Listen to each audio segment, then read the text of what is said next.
예수님께서 우리에게 주신 이 유명한 주유 기도문은 세 부분으로 되어 있다는 것을 지난주에 말씀을 드렸습니다. 첫 번째 부분은 하나님에게 대한 기도의 내용입니다. 하나님의 나라가 하늘에서만 이루어지지 말게 하시고 이 땅에서도 이루어지게 해달라는 것입니다. 그 하나님의 나라가 먼저 우리 안에 먼저 세워져서 우리가 있는 곳에 또 하나님의 나라가 세워지는 것이 하나님께서 정말로 우리를 위해서 또 우리에게 찾아오신 그 이유인 것임을 말씀을 드렸습니다.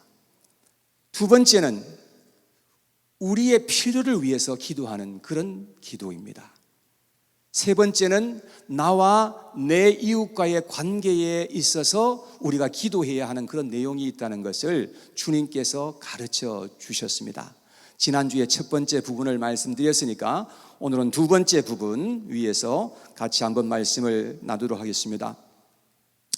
예수님께서는 일용할 양식을 구하라고 그렇게 말씀을 하셨는데 오늘 우리에게 일용할 양식을 주옵시고, 자, 우리에게 오늘 일용할 양식에 대해서 말씀하셨는데 이 일용할 양식은 과연 육체를 위한 양식일까 하는 것을 한번 생각해 보게 됩니다.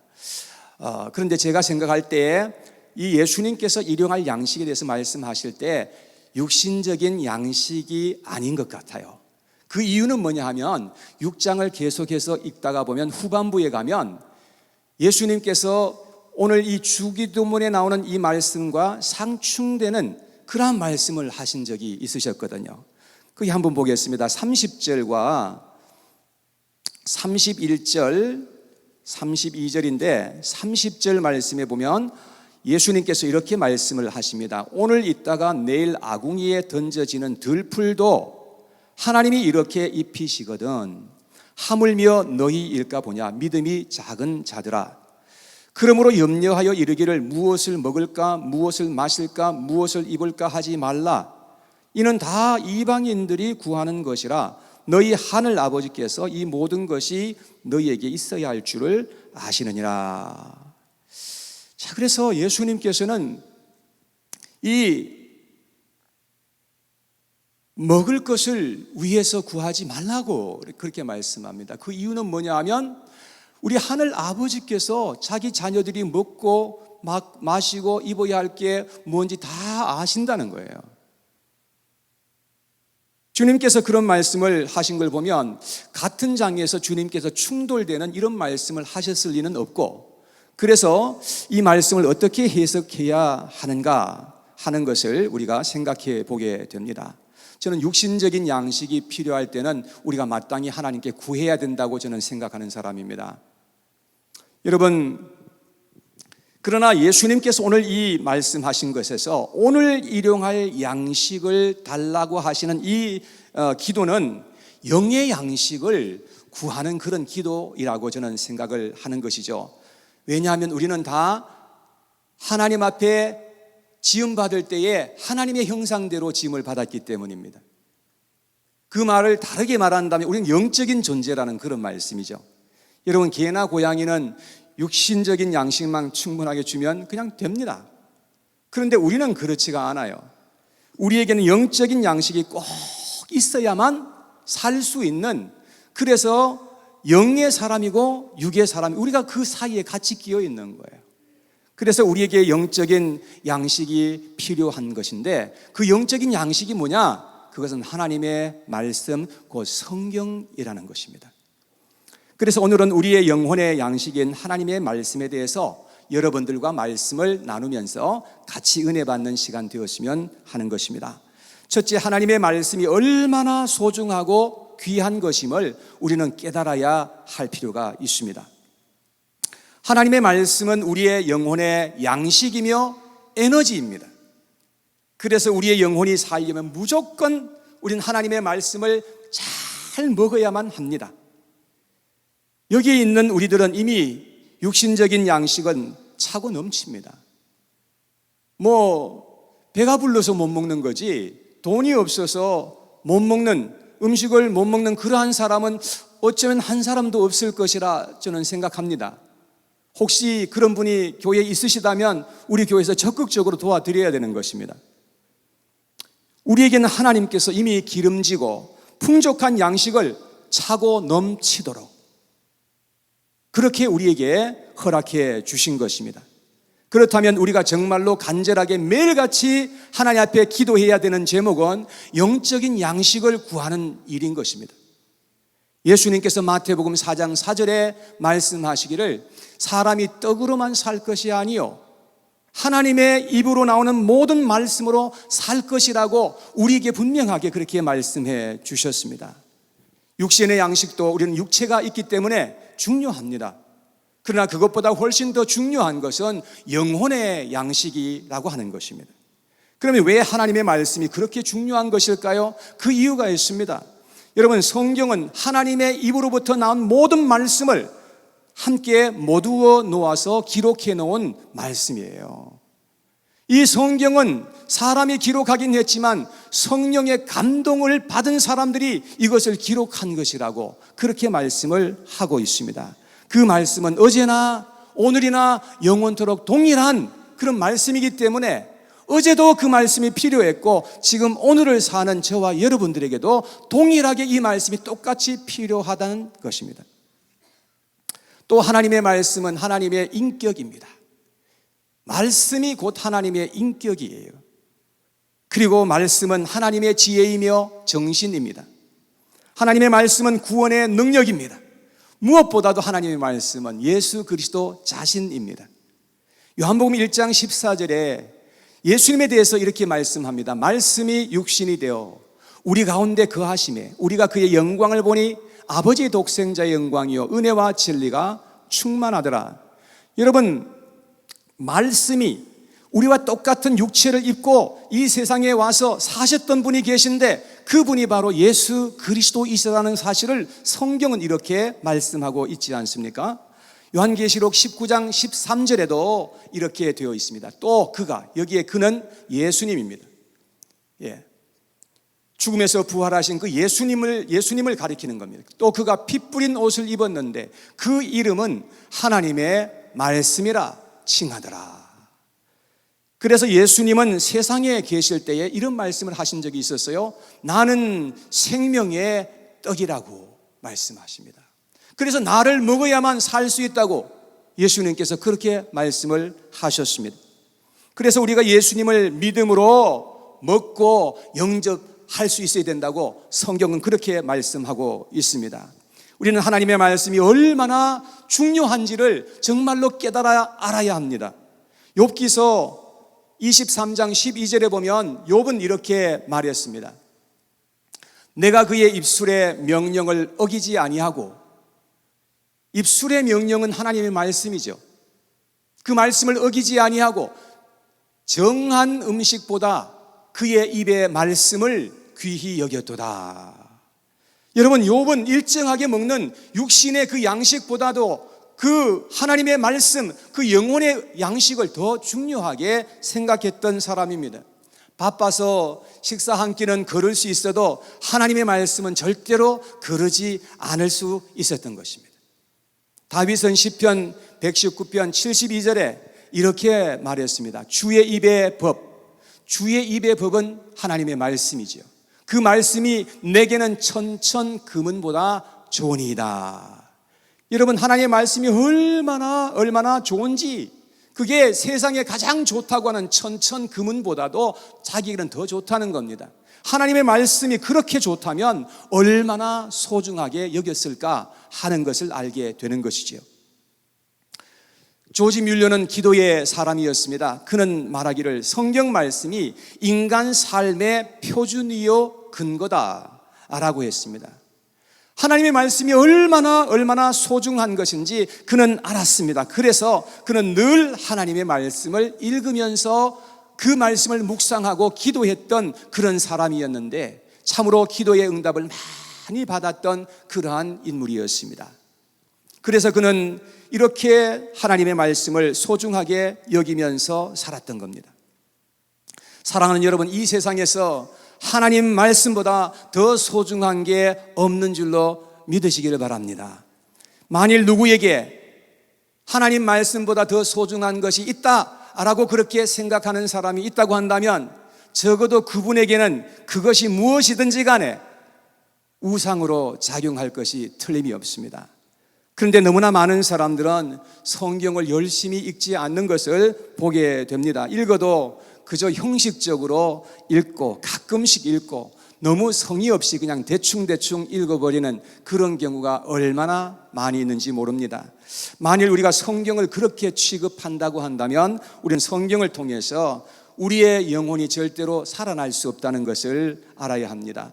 사랑하는 여러분, 하나님의 말씀을 여러분의 삶에서 가장 소중한 것으로 삼으시기를 축원합니다. 여러분, 그것이 정말로 우리가 가져야 할 그러한 자세입니다. 그러면 하나님의 말씀이 여러분들을 말씀으로 만나 주시는 특별한 은혜를 경험하게 될 거예요. 이런 은혜가 여러분과 저에게 있게 되기를 축원합니다. 두 번째, 하나님의 말씀을 얻기 위해서 사모하며 구하고 찾아야 하는 것입니다. 우리는 하나님의 말씀이 너무 귀하다는 것을 알았습니다. 그렇다면 이제 하나님의 말씀을 얻기 위해서 간절하게 찾고 구하고 두드려야 한다는 것입니다. 우리가 매일같이 오늘 나에게 필요한 그 말씀을 나에게 주시라고 하나님 앞에 매일같이 간구하는 것입니다. 우리는 이 세상의 그 어떤 것보다도 하나님의 말씀을 얻기 위해서 더 우선적으로 그 말씀을 사모하고 구할 수 있는 사람들이 되어야 한다고 성경은 계속해서 말씀하고 있습니다. 그런데 세상에 많은 사람들은 세상에 있는 것들은 너무나 열정적이고 너무나 간절하게 구하는데, 그런데 하나님의 말씀을 구하는 일에는 열정이 없는 것을 보게 되는 것입니다. 성경 공부하자면 달가워하지 않는 그런 경우도 얼마나 많습니까? 저에게 매달 배달되는 선교 그 매거진이 있는데요. 거기에 보니까 교회 다니는 성도들을 대상으로 해서 설문조사를 한 것이 나와 있어요.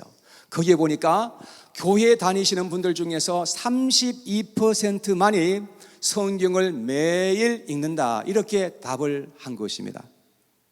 여러분, 여기에 지금 많은 분들이 앉아 계시지만 여기에서 30% 정도만이 성경을 매일 읽고 그 성경을 공부하게 된다는 것입니다.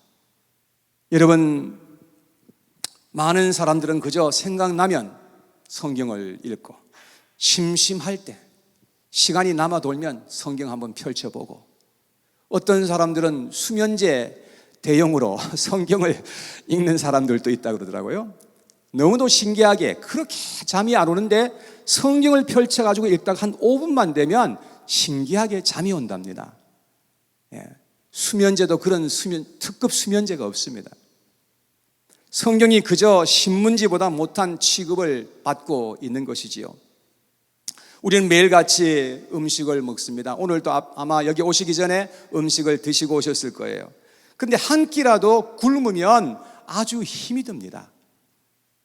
여러분, 그렇다면 우리의 영혼을 위해서 우리는 하나님의 생명의 양식을 매일같이 먹어야 하는 것은 당연하지 않겠습니까? 다윗은 하나님의 말씀을 간절하게 바라면서 매일같이 그렇게 구하였던 사람이었습니다. 시편 119편은요 성경에서 가장 긴 장이에요. 엄청나게 길어요. 근데 거기에 보면 다윗이 얼마나 하나님의 말씀을 간절하게 구하였는지가 기록되어 있어요. 81절에 보니까 이렇게 다윗은 말합니다. 나의 영혼이 주의 구원을 사모하기에 피곤하오나 나는 주의 말씀을 바라나이다. 그렇게 피곤한 가운데서도 하나님의 말씀을 그렇게 기다리고 그 말씀을 구하였던 것을 볼 수가 있습니다. 하나님의 말씀은 우리가 피곤할 때에도 더욱더 필요한 것이 하나님의 말씀이에요. 또 131절에 보니까 다윗은 이렇게 말했습니다. 내가 주의 계명들을 사모함으로 내가 입을 열고 헐떡였나이다. 주의 계명은 하나님 말씀이지 않습니까? 그 말씀을 너무 사모하는 거예요. 얼마나 사모했는가 하면 사슴이 물을 찾기에 너무나 갈급함같이 헐떡헐떡하면서 그러듯이 자기가 그렇게 하나님 말씀을 얻기를 그렇게 사모하였다는 거예요. 누구든지 하나님의 말씀을 이렇게 간절히 사모하고 구하는 자들에게는 누구를 막론하고 하나님께서 반드시 은혜를 주시고 복을 주실 줄로 저는 확신합니다. 베드로전서 2장 2절에 보니까 베드로 사도는 이렇게 말했어요. 갓난 아기들 같이 순전하고 신령한 젖을 사모하라. 이는 그로 말미암아 너희로 구원에 이르도록 자라게 하려 함이니라. 갓난 아기들은 엄마의 젖을 정말로 사모하지 않습니까? 그렇듯이 우리도 그렇게 하나님의 말씀을 사모해야 된다라고 그렇게 말씀합니다. 그래야 우리가 구원에 이르도록 자라가게 되고 계속해서 성화되어 갈 수 있기 때문이다 라고 그렇게 말씀을 하십니다. 여러분, 이 세상의 그 어떤 것보다도 하나님의 말씀을 더 귀하게 여기시고 사모하고 찾는 저와 여러분들 다 될 수 있기를 간절히 원합니다. 그래서 말씀을 먹기 위해서 시간을 따로 내야 돼요. 시간을 따로 내고 가장 우선적으로 성경을 읽고 기도하도록 해야 한다는 것입니다. 바쁘다고 성경을 제쳐놓고 성경을 읽지 않고 하루를 시작하면 안 된다는 거죠. 하박국서 2장 2절에 보니까 하나님의 말씀은 우리가 달려가면서도 읽을 수 있도록 기록하라고 그렇게 되어 있어요. 아무리 바빠도 하나님의 말씀은 우리가 읽어야 되는 것이라고 하는 거예요. 여러분, 잠을 좀 줄이고 식사 한 끼 거를지라도 성경을 읽고 기도하는 일을 먼저 하실 수 있는 저와 여러분들 다 되었으면 좋겠습니다. 그러면 우리의 하루가 멋지게 열어질 수 있지 않겠습니까? 매일 하나님의 말씀과 성령의 조명으로 나의 삶을 조율해 간다면 우리의 인생은 큰 변화를 결국은 맞게 될 것입니다. 빌리 그레함 목사님께서 살아계셨을 때에 표가 있었는데 그것은 No Bible, No Breakfast였습니다. 성경을 읽지 않으면 아침 식사를 하지 않겠다, 이런 표가 있었는데 저와 여러분들도 이 표를 한번 적용해 볼 수 있게 되기를 바랍니다. 매일 하나님이 주시는 말씀을 우리 마음에 새기면서 하나님 앞에 기도하는 것입니다. 그리고 하루를 살아가는 중간중간 하나님의 말씀을 떠올리며 묵상해 보는 것입니다. 그것이 하나님의 말씀을 되새김질하는 것입니다.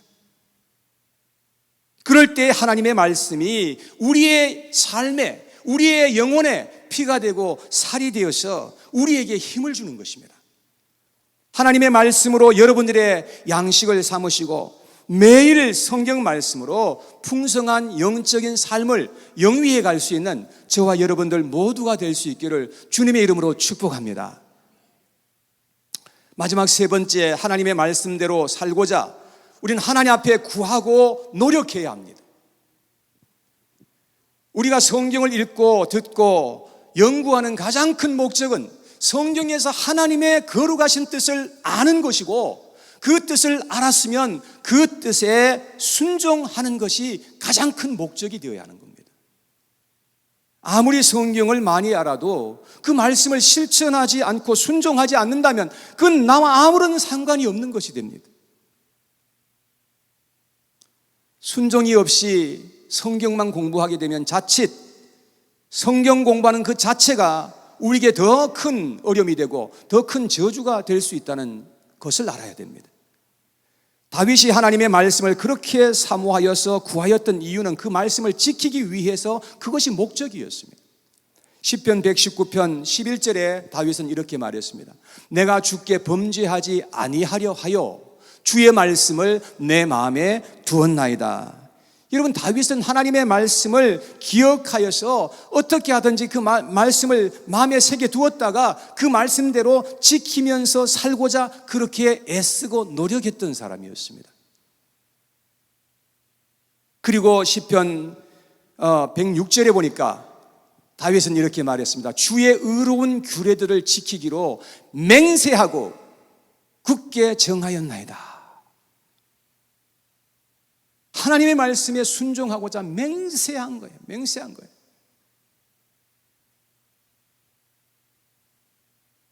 다윗은 하나님의 말씀을 지키는 것을 즐겁게 여기면서 그렇게 순종하고자 했던 사람이었습니다. 그럴 때 하나님께서 다윗을 합당한 자로 여기시고 그에게 복을 많이 주셨다는 사실을 우리는 보게 되는 것입니다. 설교의 황태자라고 하는 스펄전 목사님께서 이렇게 말했습니다. 가정에서 하나님의 말씀을 읽고 말씀대로 따라 살면 그 가정에는 천사가 와서 함께 살지만 성경 말씀을 저버리고 그 말씀에 따라 살지 않으면 천사는 그 가정에 오지 않을 것이다. 이렇게 말했어요. 성경 지식을 많이 아는 것은 중요합니다. 그러나 결국은 하나님의 그 말씀에 순종하고 순복할 때에 하나님께서 우리에게 은혜 주시고 복을 주신다는 이 사실을 우리는 명심해야만 합니다. 하나님의 말씀을 아는 것으로 그것을 하나님께서 복을 주신다 그러지 않으셨어요. 그 아는 것이 내 머리에서부터 가슴까지 이 18인치 이 내려와서 가슴으로 내려올 때에 내가 손으로 행동으로 내가 발로 행동이 나갈 수 있게 되는 것이죠. 마태복음 7장 21절에 예수님께서 우리에게 엄중한 말씀을 하셨습니다. 나더러 주여 주여 하는 자마다 다 천국에 들어갈 것이 아니요 다만 하늘에 계신 내 아버지의 뜻대로 행하는 자라야 들어가리라. 주님께서 참으로 엄중한 경고의 말씀을 우리에게 주신 것으로 알고 있습니다. 우리가 아무리 하나님 앞에서 주여 주여 하고 믿는다 하고 그렇게 해도 말씀에 순종하지 않는다면 결국은 우리는 하나님 앞에 물리침을 받게 되고 심판을 당하게 된다는 그런 말씀이지요. 우리가 입술로 믿는다고 고백하고 교회도 오랫동안 수십 년 다니고 직분도 있고 뭘 하면 잘 되고 하니까 진짜 내가 구원받은 것으로 그렇게 착각하기가 쉽다는 말이에요. 그러나 우리가 하나님 말씀에 순종하지 않으면 결국은 하나님의 말씀을 믿지 않는다는 의미이거든요. 정말로 하나님의 말씀을 믿으면 그 말씀을 따라 순종하려고 하게 되었다는 거예요. 나는 지금 하나님의 말씀을 듣기만 하는 사람인가 아니면 하나님의 말씀에 순종하기를 애쓰고 소원하면서 살아가고 있는가 한번 우리의 자신을 돌아볼 수 있는 그런 시간이 되었으면 좋겠습니다. 요한계시록 22장 7절에 부활하신 예수님께서 이제 하신 말씀입니다. 마지막에 우리에게 이런 말씀하셨어요. 보라 내가 속히 오리니. 이 두루마리의 예언의 말씀, 이 두루마리의 예언은 성경이죠. 이 성경 예언의 말씀을 지키는 자는 복이 있으리라. 하나님의 말씀을 지키는 자가 복이 있을 것이다. 그렇게 말씀을 하십니다. 성경을 읽다가 보면 다 이렇게 돼 있어요. 하나님의 말씀을 듣고 지키는 자가 복이 있다. 하나님의 말씀을 참되이 믿는 자가 하나님의 말씀에 순종하게 되는 것이요 하나님의 말씀에 순종하는 자에게 하나님께서는 결국은 복을 주시고 은혜를 주시고 형통하게 하신다고 그렇게 성경은 되어 있습니다. 한국에 온 초기 침례교 선교사님인 말콤 펜윅이라고 하는 선교사님 이야기입니다.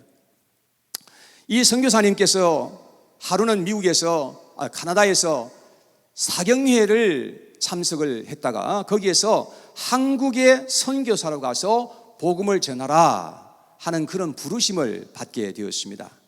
그 당시에 그는 한국에 대해서 전혀 아는 바가 하나도 없었고 신학 교육은커녕 정규 교육도 제대로 받지 못했던 평신도였습니다.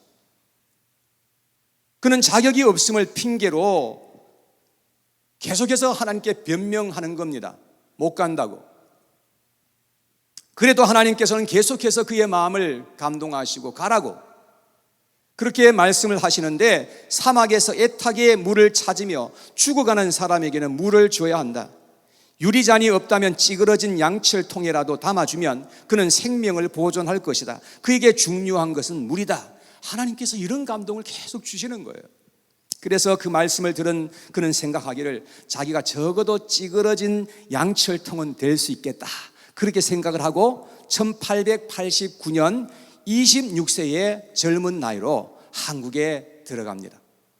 그는 황해도에서 3년 동안 선교를 하다가 다시금 카나다로 1893년도에 들어가서 거기서 신학을 공부하고 목사 안수를 받은 다음에 다시금 한국으로 들어가서 선교 사역을 하였습니다. 그가 1936년 숨을 거두기 바로 전까지 45년 동안 한국에 살면서 무려 한국에 250개 교회를 세우고 많은 제자들을 세웠다고 그렇게 기록하고 있습니다.